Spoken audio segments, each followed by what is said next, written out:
Narito na ang mga malalaking balitang Central Luzon ngayong araw. Kalahating milyong commuters sa Central Luzon apektado sa pagtatapos ng libreng sakay ng DOTR. Dalawa katao patay matapos makuryente habang sakay ng bangka sa Libad sa Apalit, Pampanga. Paglalagay ng Bible verses sa mga PUV sa Mabalacat City, Pampanga, ipinanukala.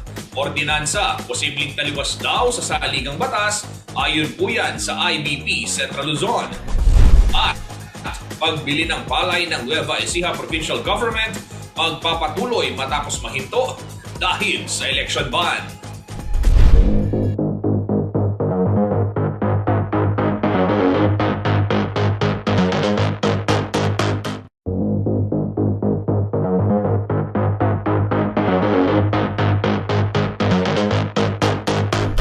Narito na ang mga malalaking balitang Central Luzon ngayong araw.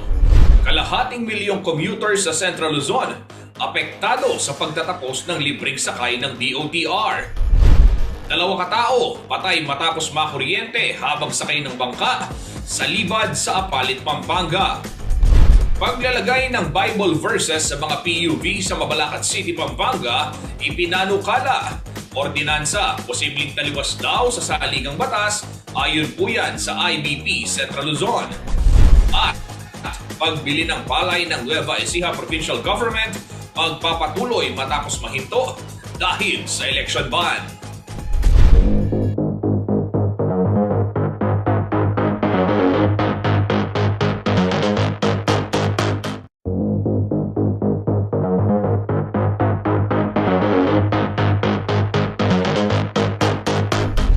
Narito na ang mga malalaking balitang Central Luzon ngayong araw. Kalahating milyong commuters sa Central Luzon apektado sa pagtatapos ng libreng sakay ng DOTR. Dalawa katao patay matapos makuryente habang sakay ng bangka sa Libad sa Apalit, Pampanga. Paglalagay ng Bible verses sa mga PUV sa Mabalacat City, Pampanga, ipinanukala. Ordinansa, posibleng taliwas daw sa saligang batas, ayon po yan sa IBP Central Luzon. At pagbili ng palay ng Nueva Ecija Provincial Government, magpapatuloy matapos mahinto dahil sa election ban.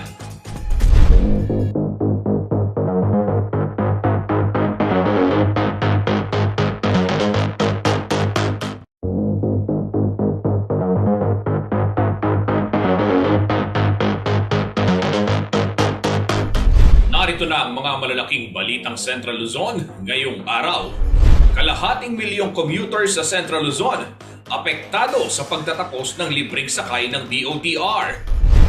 Dalawa katao patay matapos makuryente habang sakay ng bangka sa Libad sa Apalit, Pampanga. Paglalagay ng Bible verses sa mga PUV sa Mabalacat City, Pampanga, ipinanukala. Ordinansa, posibleng taliwas daw sa saligang batas, ayon po yan sa IBP Central Luzon. At pagbili ng palay ng Nueva Ecija Provincial Government, magpapatuloy matapos mahinto dahil sa election ban.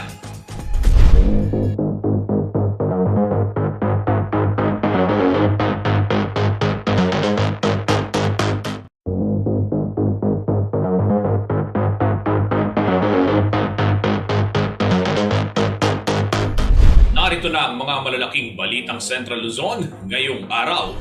Kalahating milyong commuters sa Central Luzon apektado sa pagtatapos ng libreng sakay ng DOTR. Dalawa katao patay matapos makuryente habang sakay ng bangka sa Libad sa Apalit, Pampanga. Paglalagay ng Bible verses sa mga PUV sa Mabalacat City, Pampanga, ipinanukala. Ordinansa, posibleng taliwas daw sa saligang batas, ayon po yan sa IBP Central Luzon. At pagbili ng palay ng Nueva Ecija Provincial Government, magpapatuloy matapos mahinto dahil sa election ban.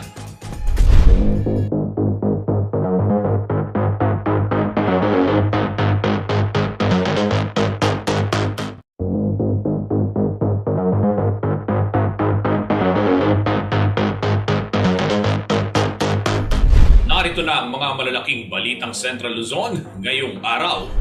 Kalahating milyong commuters sa Central Luzon apektado sa pagtatapos ng libreng sakay ng DOTR.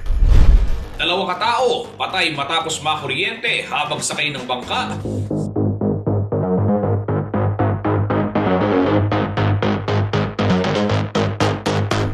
Narito na ang mga malalaking balitang Central Luzon ngayong araw. Kalahating milyong commuters sa Central Luzon apektado sa pagtatapos ng libreng sakay ng DOTR.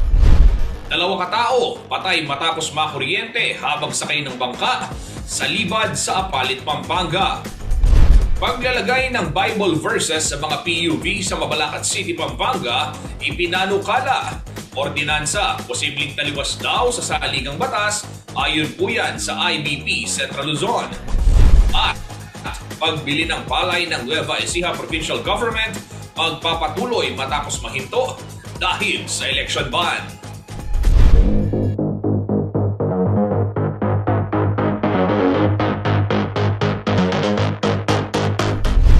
Paldo, Pampanga, magandang araw Central Luzon. Ako po si Justin Dizon at narito na ang mga malalaking balitang nakalap ng CLTV Balitaan. Hanggang ngayong Huwebes na lamang po, June 30, ang huling biyahe ng libreng sakay sa bansa. Dito po sa Central Luzon, aabot sa higit 500,000 pasahero araw-araw ang tinatayang maapektuhan nito. Bukod sa kanila, dumadaing din ang mga driver na mawawalan ng trabaho. May detalye ng balitang yan si Paulo G. Santos.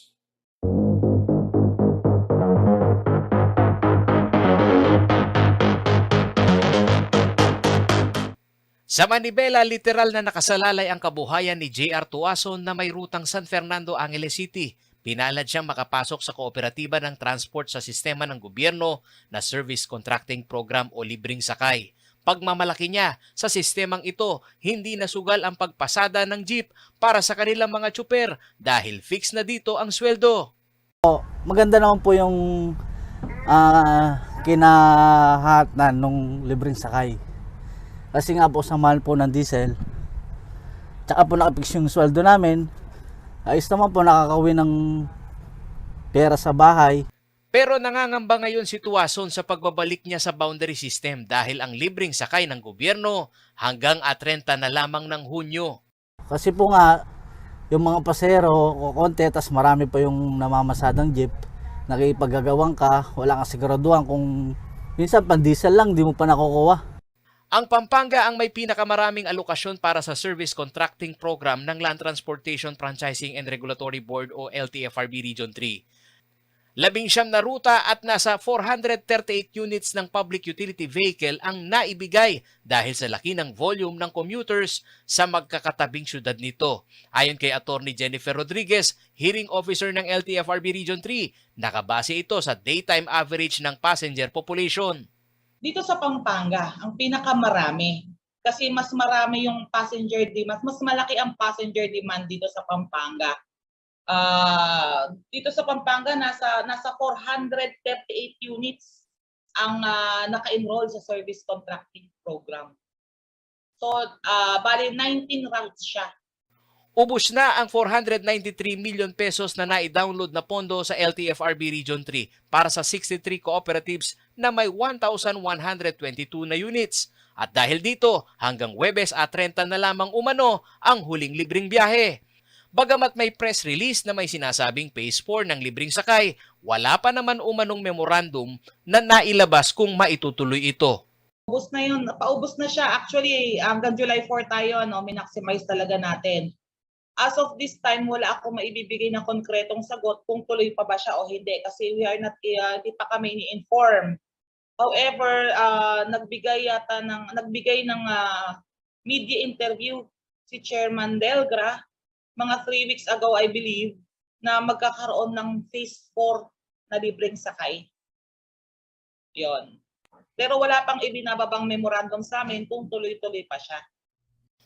Aabot daw sa 500,000 ang daily average ng mga commuter na nalilibre sa programa at sa tinakbo nito simula Abril, 15 million passengers ang nakikinabang. Nga, kahit anong gawin, talagang sila yung hinahanap ng mga mananakay. Kasi nga, for example, ang pamasahe from Apalit to from Masantol to San Fernando, that is 60 pesos. So, that is 120 for one commuter na matitipid niya na balikan. So talagang tinatangkilik sila ng mga mananakay. Marami kaming magandang feedback na nakukuha, lalo na sa mga commuter. Nagre-request ka talaga sila ng extension. Ayon kay Atty. Rodriguez, sa dami ng nabiyayaan ng programa, marami pa rin ang umaasa na ma-extend ito. Para sa akin po, kung gusto ko pa pong ma-extend kasi nga po, yun nga po, mahal po yung diesel, tas yung sweldo ko naka-fix, okay lang. Hindi po ako nahihirapan. Kasi po nga, yung mga pasero, kukonti, tas marami pa yung namamasadang jeep, nakipaggagawang ka, wala kang siguraduhan kung minsan pan diesel lang, di mo pa nakukuha. Kasi yung minsan sa libreng sakay din, natatamaan din po yung kamukha namin driver, na hindi na rin sila kumikita, na yung mga tao sumasakay na lang po sa amin. Kaya mas maganda na rin yung diesel talaga bumaba. Okay lang din na hindi, okay lang din na magpatuloy. Kaso may mga consequence kasi yan eh. Yun nga tulad ng sabi ko kanina, pag may libre sakay, maraming lumalabas. So mas prone sila sa virus. So once naman na tumigil, so yun, yung mga literally na namamasahe talaga, so tatamaan sila kasi sa pamasahe. Paulo G. Santos, CLTV News.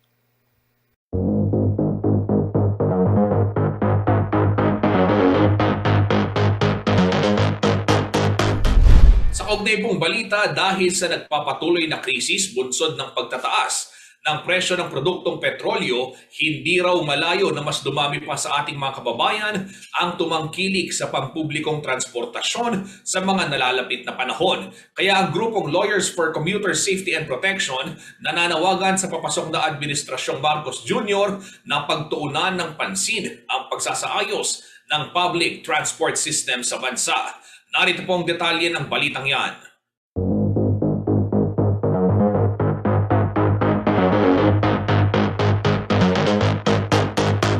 Kasama sa 10-point agenda ng patapos na Administrasyong Duterte ang expansion ng public transport capacity.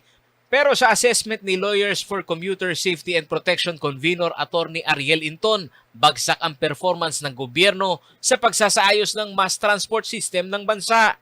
Yung Duterte administration, marami pong nagawa na maganda. Pero pagdating sa transport, sorry to say, no, yung kanila pong nasa transport sector, DOTR, LTFRB, LTO, failing grade po ibibigay natin sa kanila dyan. Hindi maitatanggi na may mga infrastruktura na gaya ng mga magagandang kalsada ang naipatayo pero ang higit umanong nakikinabang nito ay ang mga private motorists at hindi mass transport. Bagay na dapat pakitunguhan ng papasok na administrasyon dahil sa lumalalang krisis sa langis. Sa mahal po ng krudo ngayon, asahan mo na marami na car owners will shift to public transport. At kapag wala namang public transport na lilipatan, kulang, talagang may hirapan. Sa liderato ng papasok na Department of Transportation o DOTR Secretary na si dating Philippine Airlines President Jaime Bautista at ni incoming LTFRB Chief Cheloy Garafil, hiling ni Atty. Inton na maiprioridad ang immediate concern ng riding in public. Bukod sa pagsasaayos sa mass transport system, una muna sanang pakinggan daw ang apela ng mga transport sector na suspindihin ang excise tax sa produktong petrolyo. Ang amin pong panawagan ay suspension po ng pagpataw ng excise tax sa fuel products. Sa amin pong pag-aaral, mga 6 to 7 pesos sa diesel ay maibababa. Sa gasolina, mga 8 to 10. Malaking bagay yun. Ngayon, yung sinasabi ng ibang kawani ng pamahalaan na malaki mawawalang kita sa gobyerno, sa amin po, marami pong pwedeng pagkakitaan ng gobyerno Kung madaragdagan ang bilang ng private motorists na magiging commuter, tiyak outnumber daw ang public transport. Lalo't inaasahan pa ang pagpasok ng mga estudyante para sa face-to-face. Dito umano magkakasapin-sapin na ang problema mula sa palyadong route plan na hindi lamang problema sa Metro Manila kundi sa mga highly urbanized areas tulad ng ilang lugar sa Central Luzon. Ito, pinagbago-bago yung rota eh. Pinutol-putol. Lalo dumami yung sasakyan mo, lalo magastos, lalo mahirap sa mga pasahero. Paulo G. Santos, CLTV News.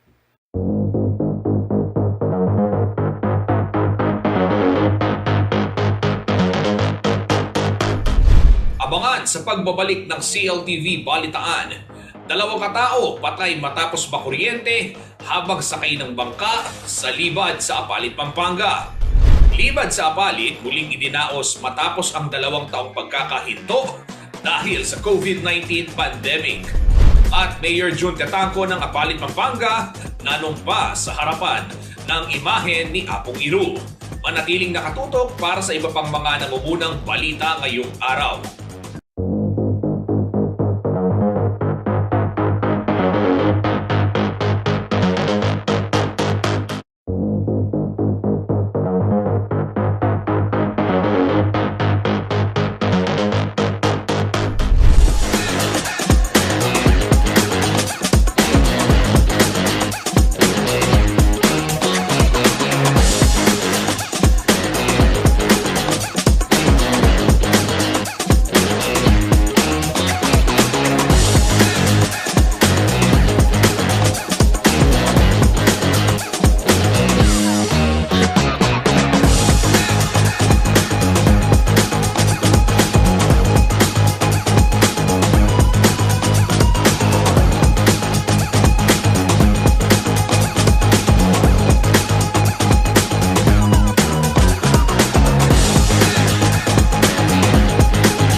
Nagbabalik po ang CLTV Balitaan. Sa ibang balita, 2 po ang kumpirmadong nasawi matapos makuryente habang sakay ng isang bangka sa Libad o prosesyon sa ilog para sa kapistahan ni Apong Iru sa bayan po yan ng Apalit, Pampanga. Kinilala ang mga nasawi na sina Ricky Salonga at Juan Ponsones. Kasalukuyan namang nagpapagaling sa ospital ang 2 pang napuruhan na si Maria Cristina Javier Torres, 58 years old, at ang isang minor de edad.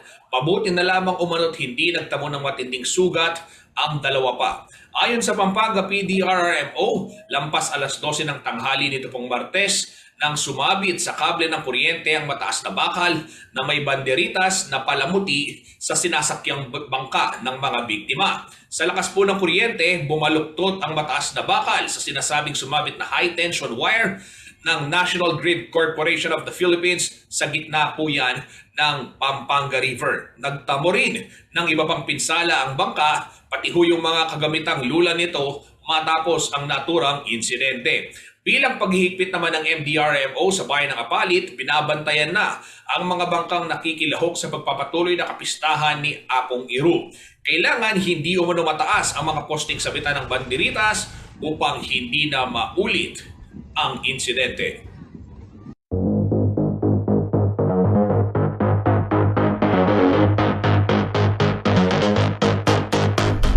Sa unay pong balita, libo-libo naman ang nakiisa sa unang araw ng pagdiriwang ng Apalit Town Fiesta ngayon pong 2022. Uli kasi isinagawa ang tradisyonal na libad o yun pong parada sa ilog matapos ho yung pagkakahinto nito dahil na rin sa pandemya. Silipin po natin ang mga eksena sa ulat na ito.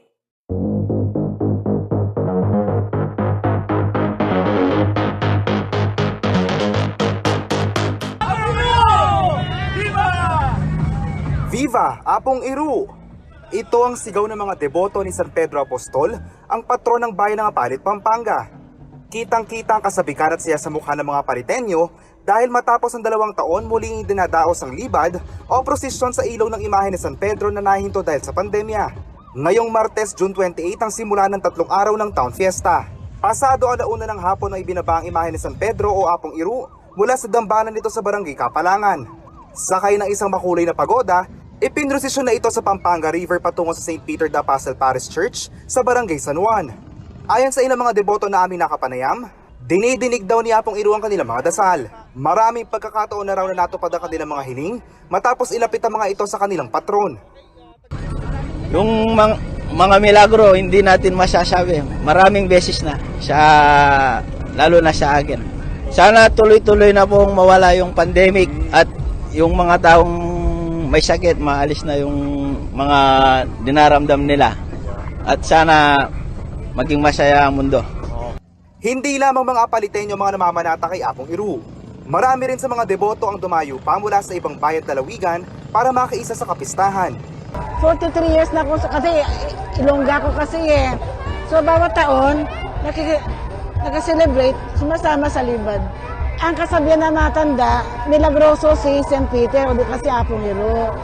So dahil ang alam mo kasi yung taga-tao apalit, malalim ang pananampalataya kay Apong Iru. Siyempre unang-una si Lord. Tapos si Apong Iru, dahil siya po ang pinagbilinan ni Jesus na siya po ang mamuno ng Santa Iglesia, di ba? So yan, tinatag niya ang simbahan. And unang-una, nagsisimba kami kay Apo Iro, tapos ay nanonood kami ng fluvial parade. Kasi si Apo Iro ay sabi ay isang milagrosong patron. Kaya naniniwala ako kay Apo Iro na siya ay isang milagrosong patron. Sana ay tuloy-tuloy na yan na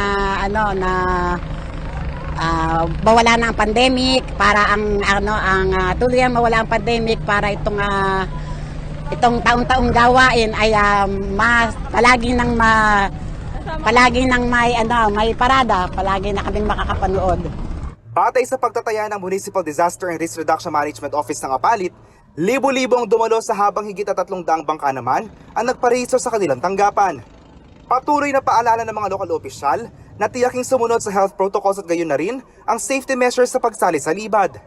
So ang pinaka-crucial po itong unang araw na to, so pinapaalalahanan po natin yung ating mga kasama, mga mamamayan, yung mga makikilahok sa kapistahan ng ating mahal na patrong San Pedro. Mag-ingat po tayo lalong-lalo na sa tubig.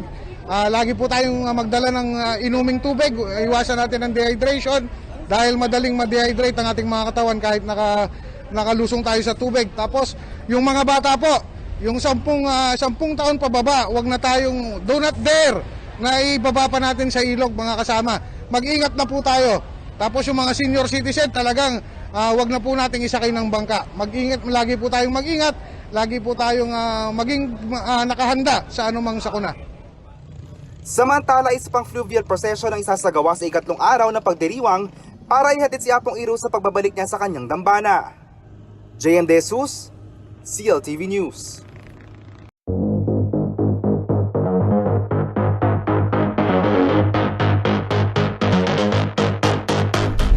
Balita pa rin ho sa bayan ng Apalit, idinaos po sa harap mismo ng imahe ni Apong Iru ang inaugurasyon ni Apalit, Pampanga Mayor June Tetangco. Ito po yung pangalawang termino ni Mayor Tetangco bilang alkalde matapos tumakbong unopposed noong May 9 election. Isinabay ang kanyang inauguration sa kapistahan upang makasama umano ng alkalde sa kasiyahan ang kanyang mga kabalen. Ito rin daw ang unang beses na isinagawa ang inaugurasyon sa harap ni Apong Iru. Tuloy-tuloy ho tayo, ingat, no? 2 years po tayong walang libad, at least po, napagbigyan ngayon. So, nandito kami ni Gob para sumuporta at antabayan ang lahat po na nandito, no? So, po, maraming salamat po. Kung gaano yung mahal nila sa akin, sobra-sobra yung pagmamahal ko sa Apalit.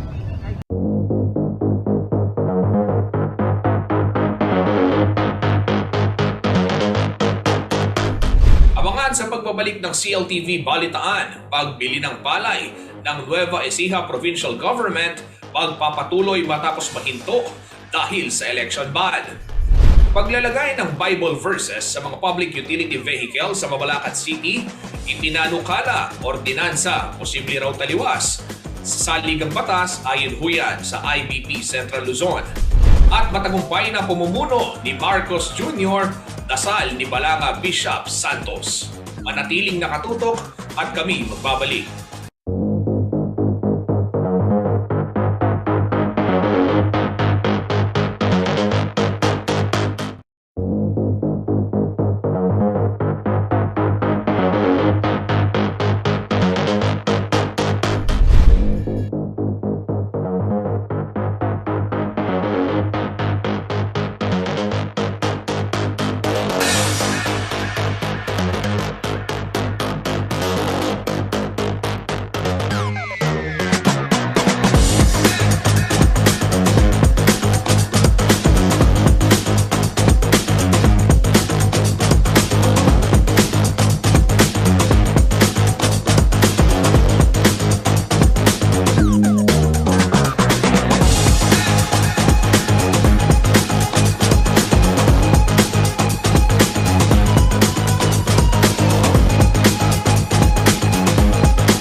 Nagbabalik po ang CLTV Balitaan. Matapos ang pansamantalang pagkakahinto, ipagpapatuloy na ng pamahalaang panlalawigan ng Nueva Ecija ang pamimili ng palay mula sa mga magsasakang Novo Ecijano. Ito po ay pansamantalang itinigil bilang pagsunod sa patakaran ng Commission on Elections sa pagdaraos ng halalan. Sinabi ni Governor Aurelio Umali sa isang pagpupulong na dinaluhan ng Provincial Food Council na ang programa ay magbabalik sa darating na Setyembre o di kaya naman ay Oktubre ngayong taon. Ang Nueva Ecija umano kauna-unahang naglunsad ng nasabing programa para sa mga magsasaka na apektado ng mababang presyo ng palay. Dagdag pa ni Umali, nakikipag-ugnayan na umano sa kanila ang iba't ibang lalawigan gaya ho ng Pampanga at Sorsogon ukol sa paraan ng pagbili ng palay upang ito'y kanilang magaya at magawa naman sa kanilang mga lugar. Ayon ho sa datos ng Konseho, 3,195 farmers ang nagbenepisyo sa Palay Procurement Program ng Nueva Ecija nitong 2021 at aabot naman sa 993.76 billion pesos ang halaga ng mga nabiling palay.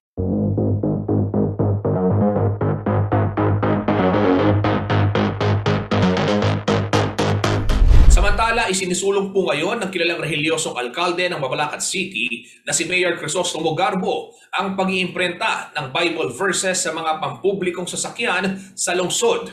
Paraan daw ito upang maipaalala sa mga Mabalakenyo ang salita ng Diyos. Pero kung si Integrated Bar of the Philippines Central Luzon Governor Attorney Paul Maglalang daw ang tatanungin, mabuti man ang hangarin ng alkalde, hindi pwedeng magpatupad ng batas na pumapabor lamang sa isang relihiyon o paniniwala. Narito pong detalye ng balitang yan.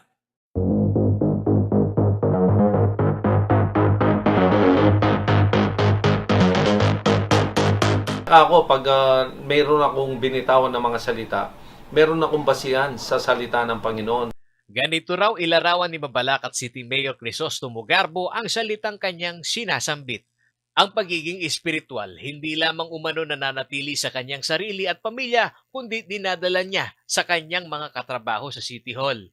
I don't want to ng mga masanayan ng mga empleyado rito na we're just living physically, but we should also live by physically and spiritually dito sa mundong ito, no? Para makita mo, malinawan mo kung ano yung tama at mali. Kasi pag para bang gusto mo lang makaraos ka ng makaraos, mali yun eh. Kailangan kasi tinitignan mo rin yung buhay mong spiritual, no? Para nakikita mo at naitutuwid mo yung kamalian mo. Sa salita ni Garbo, siya ay mananampalataya na may kalakip na pagsusumikap na matupad ang salita ng Diyos. Yung ating belief, no, sa ating pananampalataya ngayon, na sumusunod tayo sa mga salita ng ating Panginoon. Seryoso raw ang alkalde na mapalakas ang espiritual na pamumuhay ng mga Mabalakenyo. Kaya naisipan daw nitong ipanukala sa sangguniang panlunsod ang Bible Verse Ordinance. Kung maisa sa batas ng konseho, aatasan ng mga driver at operator na maglagay ng Bible verses sa mga pampublikong sasakyan sa lungsod. Paliwanag ni J. Pelayo IV, Information Officer ng Mabalacat, hindi lamang daw magiging limitado sa isang religious organization ang hakbang na ito. Ang layunin nito is nilang na i-promote ang isang religion. Let's see this in a bigger perspective. So in the end, para po ito sa holistic approach, mentally, spiritually, and emotionally, yung ating mga kababayan, their daily commute, parang meron silang paalala. Hindi lamang daw kasi nagdulot ng krisis ang pandemya, kundi maging sa moral ng tao. Ang mga estado natin sa buhay, meron tayong mga pinagdaraanan sa buhay, no? And sometimes this verses, these quotations, no, they really help in a way, no? Pag minsan ito yung parang nagbibigay sa atin ng inspirasyon, no? to move on with our lives, para magbigay ng meron man tayong pinagdadaan ng matindi, tapos meron tayong nabasang ganito na bibigay sa atin ng inspirasyon. May tinatawag na Purple House na nasa pangangasiwa ng City Gender and Development ng Mabalacat City LGU. Dito may social welfare at eksperto na umaalalay sa mga kabalen na may pinagdadaanan. Ayon kay Pelayo, ang conflict sa pamilya na pinakamaliit na unit ng lipunan ang kanilang pinakikitunguhan, lalo't hindi lamang depresyon ang kinaharap ng mga Mabalakenyo, kundi pati na ang issue ng parenting dahil lumaki ang bilang ng mga nagdadalang tao kahit na sila'y teenager pa lamang. Yes, so nakita rin natin talaga yung hindi lang the physical effect but also the mental effect of the pandemic. And not only that, no, pati yung I'm really surprised na pati yung pagtaas ng ang teenage pregnancy tumaas din during the pandemic. Ang daming mga bizarre na nangyari, no, during the pandemic at pinag-aaralan lahat ito ng ating lokal na pamahalaan at nagsasagawa tayo ng matinding pag-aaral, pamamaraan kung paano natin ma-address itong mga issue na ito. Pabor naman ang karamihan sa mga nakausap ng CLTV News sa planong ito ni Mayor Garbo. Oo, okay na, maganda naman. Siyempre, pag nababasa nila, halimbawang may kakahulugan sa Biblia, makakatulong yun sa kanila para mapagsisig na nandiyan pala ng Panginoon. Good influence po yun sa mga kasama namin. Naranasan natin ng kahirapan, parang gumagaan yung loob niya. Nakikita mo yung Bible, yung mga mensahe, mapapalapit ka sa Diyos. Maganda rin po pakiramdam dahil kahit ganyan ang sitwasyon sa panahon, ayos lang po. Ang reaksyon ng mga Mabalakenyo ay sumasalamin rin sa resulta ng SWS survey noong November 2020 na 73% sa mga adult Filipino ay itinuturing na very important sa kanilang buhay ang religious beliefs. Samantala, kung legalidad ang pag-uusapan, mabuti man ang layunin, hindi kailangang maidikit sa anumang religious denomination ang titulo ng ordinansa. Ito ay ayon kay Attorney Paul Maglalang, ang Governor ng Integrated Bar of the Philippines o IBP Central Luzon Chapter. Paliwanag ng legal expert, labag ito sa Separation of Church and State Clause ng saligang batas. Definitely, meron na. Para sa akin, discriminatory na kagad yon dahil ang batas ay para lang pumapabor lamang dun sa mga relihiyon na gumagamit ng Biblia. Paano na lang yung mga relihiyon na hindi gumagamit ng Biblia, kamukha ng mga Muslim na gumagamit ng Quran, at saka yung mga tao na ang relihiyon nila ay walang relihiyon. Nauunawaan ni Maglalang ang pananampalataya ng alkalde, ngunit ang pagbalangkas ng anumang ordinansa na taliwas sa sinasabi ng konstitusyon ay hindi maaring ipatupad, lalo't kung gagawin itong mandatory. Kung inspirational lang, no? Para sa akin wala, pero siguro hindi dapat mandatory yon kasi sa pananalita ni dun sa interview sa newspaper reports, sabi ni Mayor Chris Garbo, kung hindi raw lalagyan ng tricycle driver ang kanyang tricycle ng ganong quotes, actually Bible quotes pa yung sinasabi niya, hindi raw nila i-renew ang prangkisa, which is unfair yon. Paano na lang nga kung ang tao ay ibang paniniwala. Paolo G. Santos, CLTV News.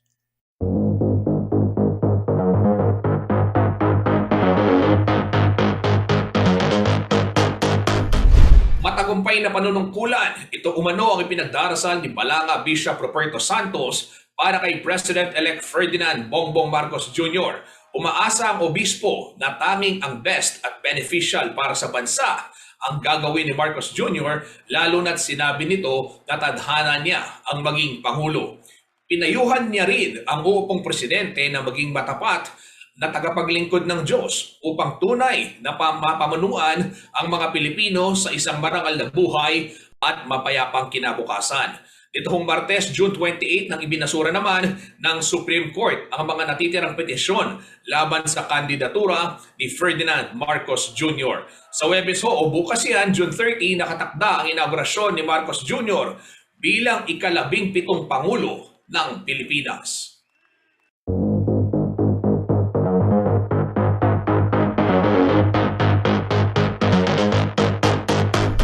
Abangan sa pagbabalik ng CLTV Balitaan. Armed Forces of the Philippines patuloy ang pagpapalakas ng puwersa sa rehiyon. 2 bagong unit itinatag. At skate park na nagkakahalaga ng 37.9 million pesos itatayo sa Baler Aurora. Manatiling nakatutok at magbabalik ang CLTV Balitaan.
Nagbabalik po ang CLTV Balitaan. Dalawang bagong unit ng Philippine Army at Philippine Marine Corps ang itinatag bilang bahagi ng pagpapalakas ng puwersa ng AFP.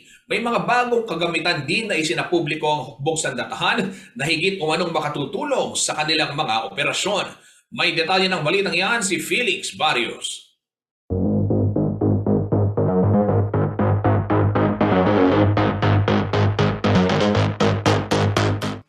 Nagtatag ng isang bagong sangay ang Philippine Army na siyang nakatakdang gumamit ng 12 155mm self-propelled howitzers na binili ng Pilipinas mula sa bansang Israel.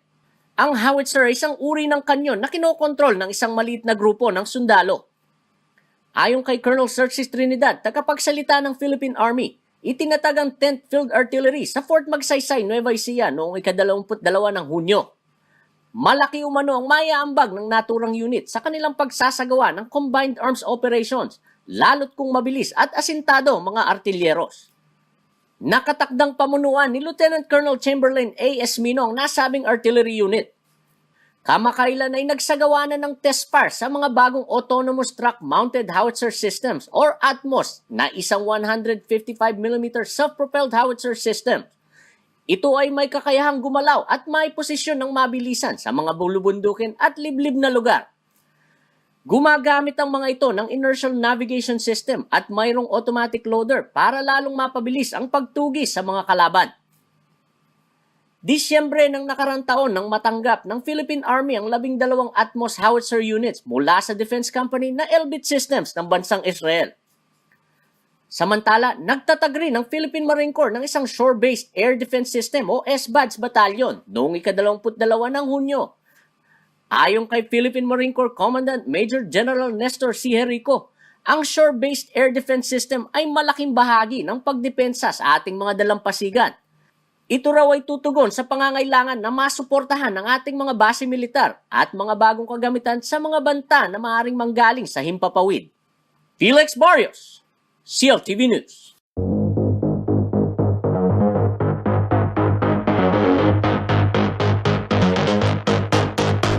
Samantala, isang skate park po na nagkakahalaga ng 37.9 million pesos ang layong itayo ng Department of Public Works and Highways sa Barangay Kalabuanan, Baler, Aurora. Magkakaroon umano ang nasabing skate park ng malawak na parking area, administrative office, view deck, parke at grandstand na kaya pong mag-upo ng 4 na karaang katao. May skating obstacles din ito para sa mga beginner, intermediate at maging professional skateboarders. Inaasahang mapapakinabangan ng mga miyembro ng Baler Skateboarding Community o yung TBSC ang nasabing proyekto. Matatandang nakuha ni Renzo Mark Feliciano ng TBSC ang silver medal sa men's street skateboarding competition sa 30th SEA Games noong 2019.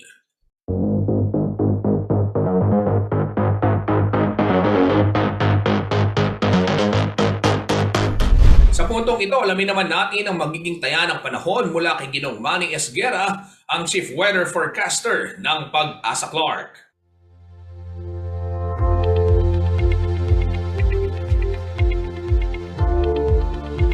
Narito po magiging taya ng panahon sa susunod na 24 oras.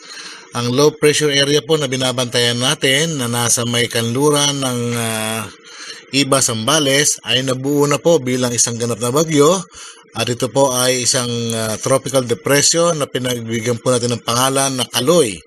Ito po ay namataan sa layong 395 kilometers dyan po sa may kanluran ng Iba Zambales na nagtataglay po ng lakas na hangin na umaabot ng 45 kilometers per hour malapit sa gitna at may pagbugso na umaabot ng 55 kilometers per hour. Ito po ay mabagal na kumikilos pa kanluran.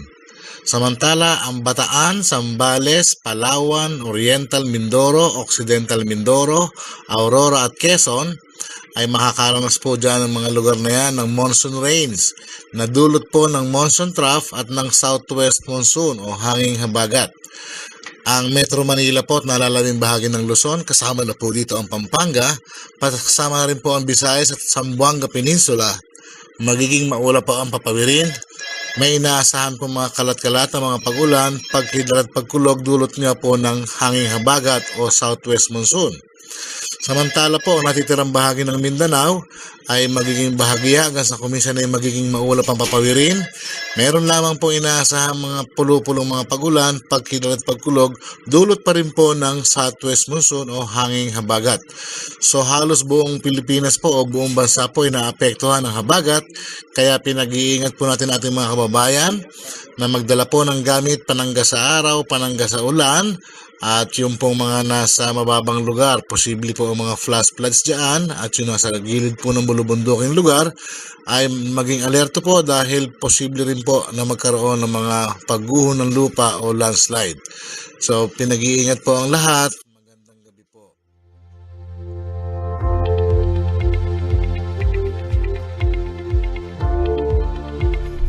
At yan ang mga balitang nakalap ng CLTV Balitaan. Para po sa karagdagang detalye, maaari ninyong i-follow ang aming mga social media pages sa Facebook at CLTV36 Official and at CLTV36 News. Sa Twitter naman at CLTV36 and at CLTV News. Sa Instagram po at CLTV36 Official.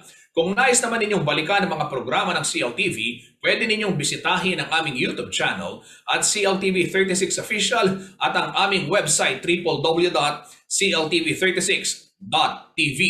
Kabalen, Karihiyon, nasan ka man sa bansa, mapapanood din nationwide ang mga programa ng CLTV via Signal Channel 115 at dito naman ho sa Central Luzon sa ating 39 cable partners at maging sa Free TV Channel 36. Kasama po ang buong puwersa ng CLTV News and Current Affairs. Ako po si Justin Dizon. Ito ang CLTV Balitaan. Maraming salamat po.